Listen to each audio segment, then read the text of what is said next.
Pauhana Years, a new day for older Americans, a time for living. Your host, Bob Barker. Hi, and welcome to the program for and by the senior citizens of Hawaii. Today on Pauhana Years, our guests are a husband and wife who were fired from their jobs in 1948 for their political beliefs after nearly 20 years of teaching in Hawaii public schools.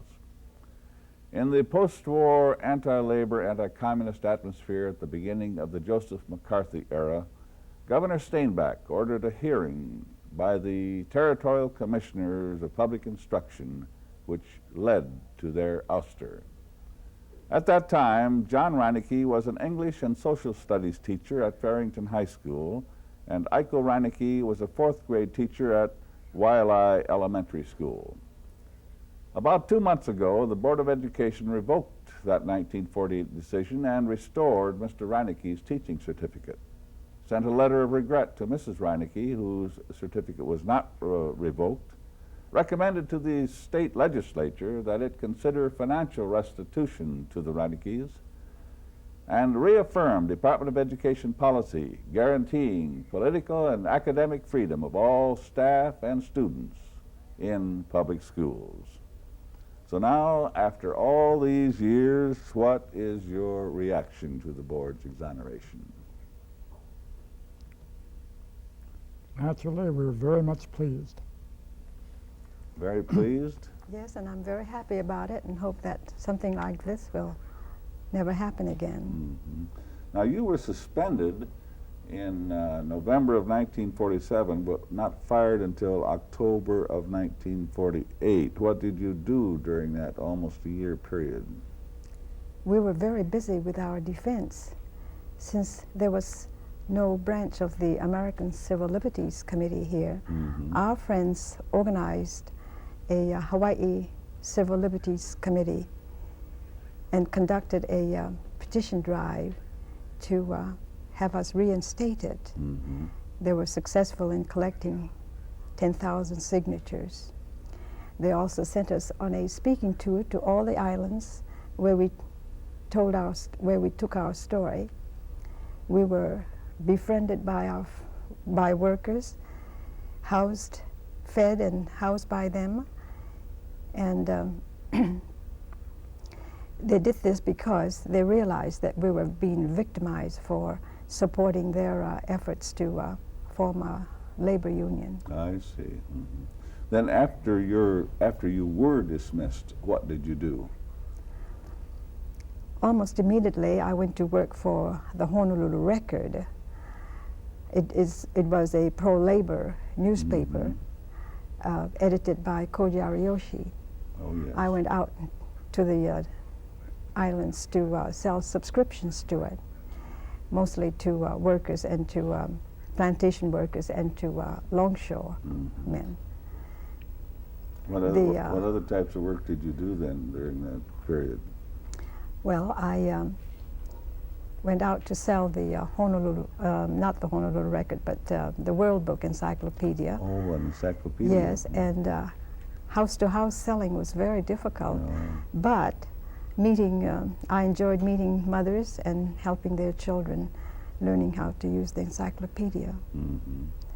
And about 1958, I started working for Imperial Travel Service.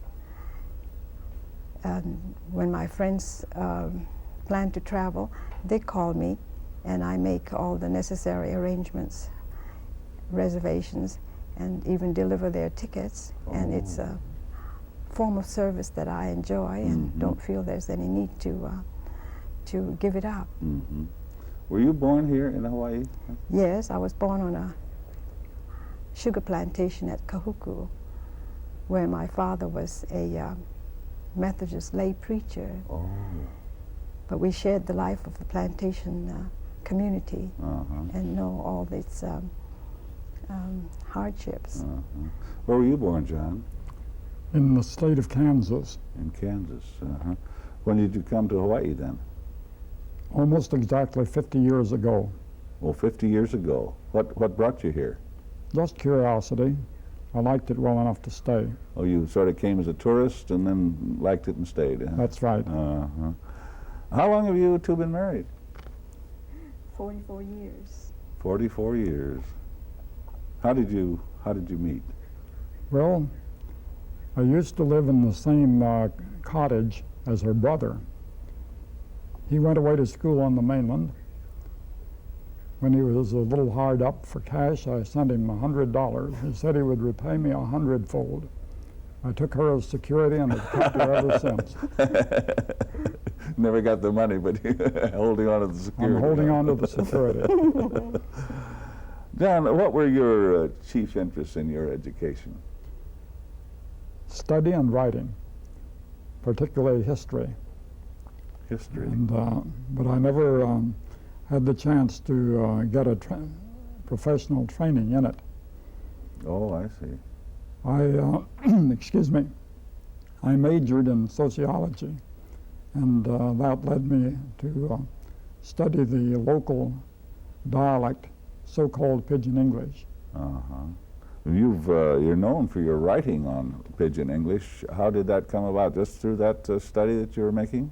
Yes, someone recommended that I make a sociological study of the local dialect. Uh-huh. While the two of us were living in the town of Honoka'a on the Big Island, I started digging material, using my students as informants. My wife, pardon me,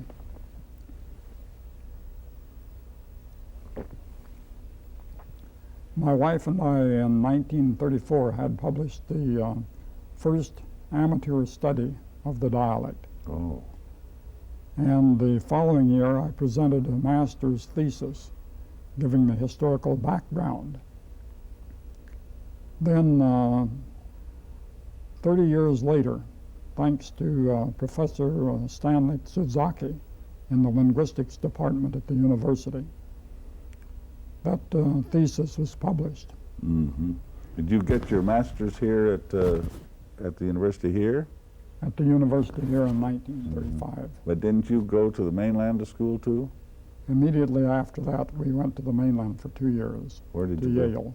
To Yale. Uh-huh. Oh, this was after you were married then? Oh, yes. You both went? Uh-huh. Mm-hmm. What did you do there at Yale then?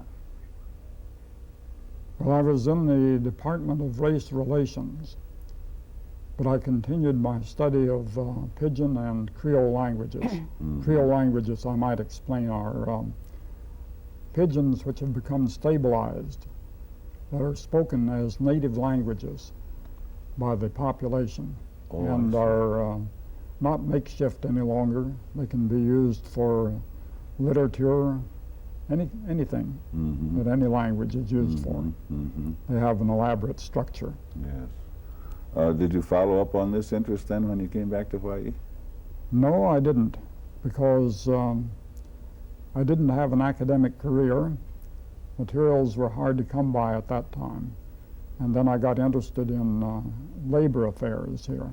Mm-hmm. And that led me to an interest in local labor history. Did you do some writing on that then? I've done some writing, quite a bit in fact, Mm-hmm. and have done a good deal more research that hasn't been written up. Mm-hmm. So you do have some unpublished works in history then? on Both history? published and unpublished. Mm-hmm. Mm-hmm. The first thing that was published was in mimeograph form in 1939 by the Hawaii Educational Association, the teachers' Yes. organization. Mm-hmm. It was part of a general survey of the labor conditions in Hawaii in 1938. Mm-hmm. And among other things, a committee of us prepared a history of the 1938 Inter-Island Strike, which led to the shooting at Hilo Wharf, where 40 or 50 people were injured. Oh. Oh, yes. And I might tell a little of the what happened then. Yes. This shows the attitude toward unions in those days. Mm-hmm. Some of the businessmen in Honolulu found out about this section on the strike. Copies of the report were available for 8 cents apiece in mimeograph. But they took one copy that had come into their hands and reproduced it by photography. That was before the days of cheap Xerox. Yes. And passed it around. Then they put pressure on the HEA to suppress it. And it was suppressed temporarily.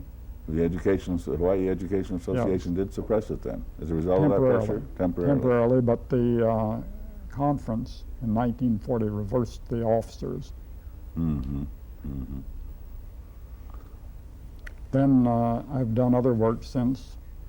I did a chronological checklist of Hawaiian unions, and I did a history of the HRT workers, the bus drivers, also a history of Local 5 hotel workers.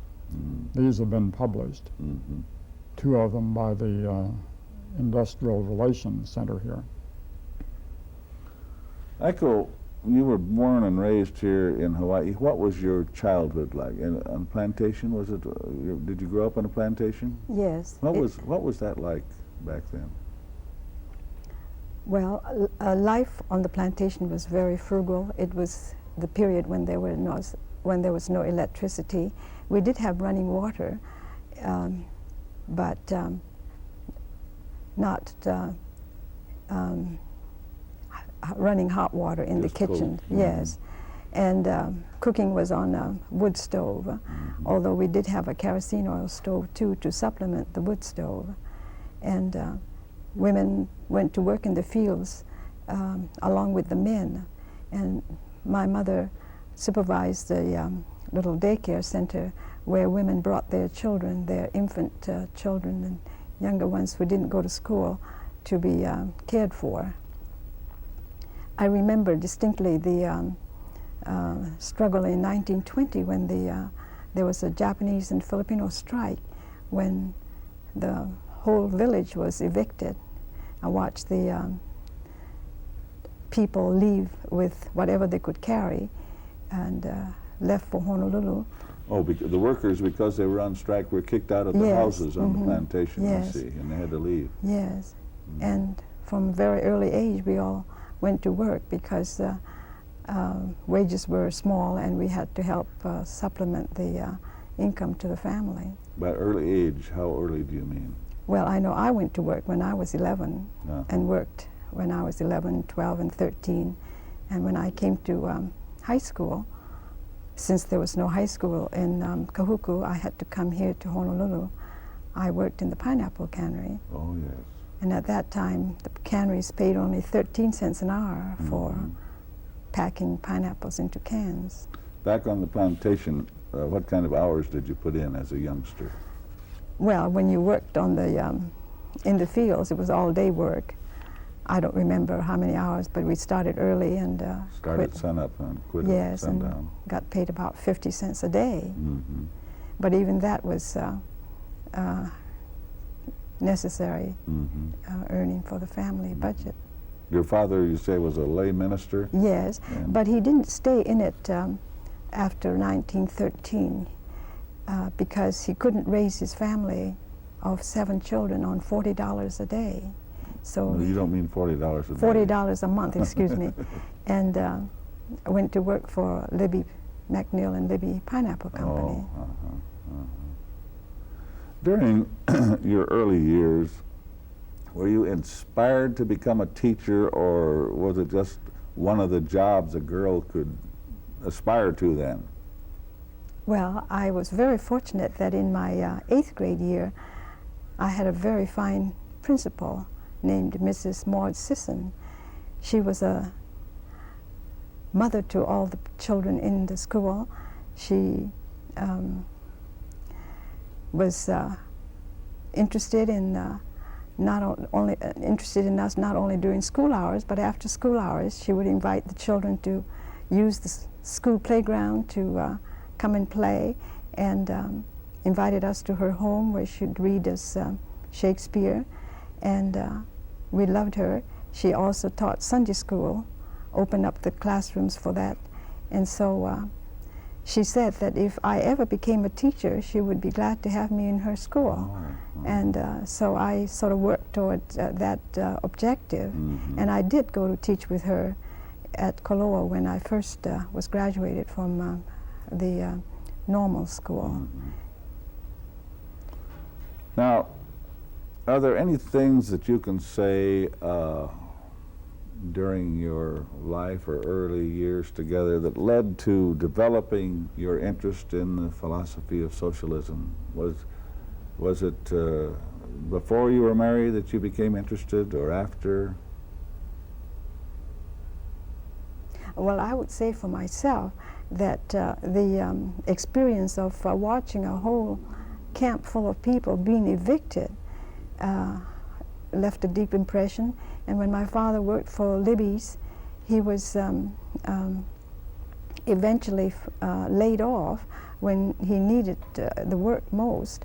And there was no pension and just a Christmas bonus, which made it very difficult for our family, because I was by that time a teacher, but having to support the whole family on a little over $100 a month. Then as a teacher, I visited the homes of my pupils and found how difficult it was for many of them to make a living. And I felt that if we could get people actively organized into unions where they could bargain for their wages and living conditions, that the conditions would improve and the children would have a better break. And so I felt that we should participate in trying to help and encourage people to better their lot. John? Well, with me, the interest ran back to my college years in a very vague way, though. I should say that it was in the early 30s, during the rise of Hitler and the depression in this country, that I became seriously interested in socialism. Aiko told us what she did after you were fired. What did you do to earn a living? For about a year and a half, I worked for the Unity House unions under Arthur Rutledge. What kind of work were you doing? General work, writing, research, getting material ready for negotiations. Then I worked off and on for the Honolulu Record over a period of a good many years. It ran from 1958 to 68. After it folded up, I went to work again for Mr. Rutledge at Unity House and was there for 11 and a half years. Now, of course, your teaching license has been restored, but you're now past the age of the retirement age, so you can't teach. I think if I showed up in a classroom, the students would insist on putting me on a mummy case. Have you folks been involved in much community activity?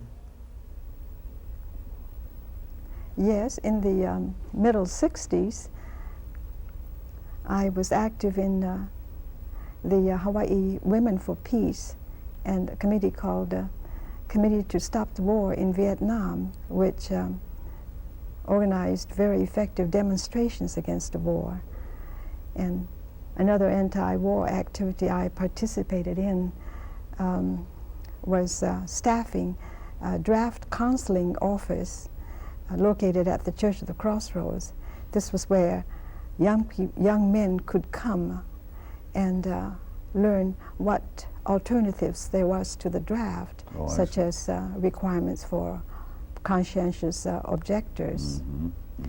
John and I were supported war resistors, and in 1970, when the servicemen found a sanctuary at the Church of the Crossroads for about a month, we went there every night to support them. Mm-hmm.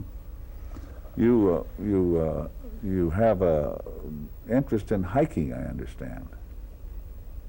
Well, we used to have an interest in hiking when we were younger and more active. Uh-huh.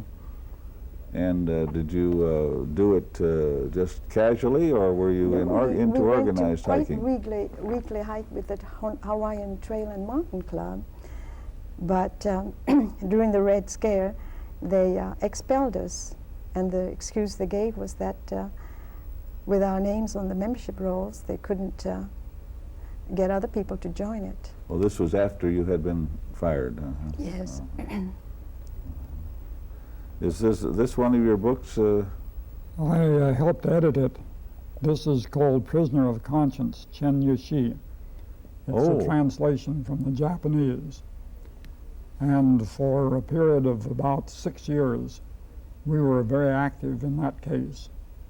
I think it's pretty well known to the Hawaiian public. Mr. Chen was a student at the University of Hawaii, who upon his forcible return to Taiwan was imprisoned there as a political prisoner, later released and allowed to come back here, where he's now again at the university. Mm-hmm. You were active in the, what's the name of the local organization, the Friendship, China Friendship? Oh, yes. About 4 years ago, we joined Koja Ryushin and others in organizing this United States-China People's Friendship Association of Honolulu, which now has about 500 members and has conducted tours of China.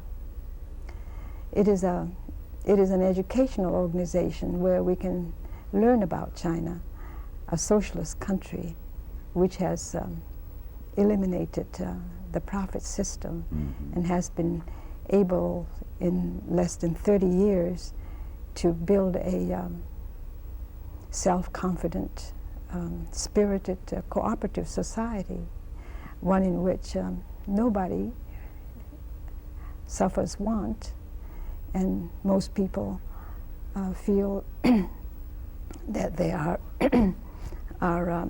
can be active and participate in their total economy. In 1948, when we were fired, we believed in socialism, and when it came to China, we welcomed it, and we still hold the same beliefs today. Back there in 1948, when you were fired and there was all this publicity and everything, how did that affect your personal life, your social life, your, let's say, friendships and your relationship to the rest of the people? What was the situation? I'd say that we lost some friends, but we gained others. We knew what we were being fired for, so we didn't become bitter about the firing, but went on right from there to new work and new experiences, and so we've been able to enjoy life to the fullest. You say you didn't become bitter. That's it would take something to not become bitter. It would seem to me, after 20 years in the job, to have something like this happen. I'm afraid that I would feel some anger or bitter on an occasion like that. Why do you feel that you did not become angry or bitter? Well, as I said, we knew why we were being fired, and well, didn't you resent that why? Surely we did, but still we felt that we were right. We hadn't done anything wrong, and as John said, we made new friends who supported us, and we were able to relate to them and forget the people who didn't want to associate with us, and moved on to something new. After these years, what is 28 or 29 years, what was it that brought about the investigation into your case again that resulted here 3 or 4 months ago of your Exoneration. What started that again?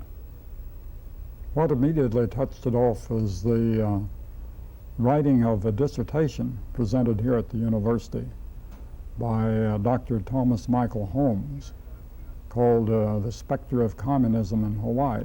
Oh. And among other things, he covered the Reinecke case. And a few of our friends who read that dissertation thought that the time had come to start a campaign to have us exonerated by the school department. Mm-hmm.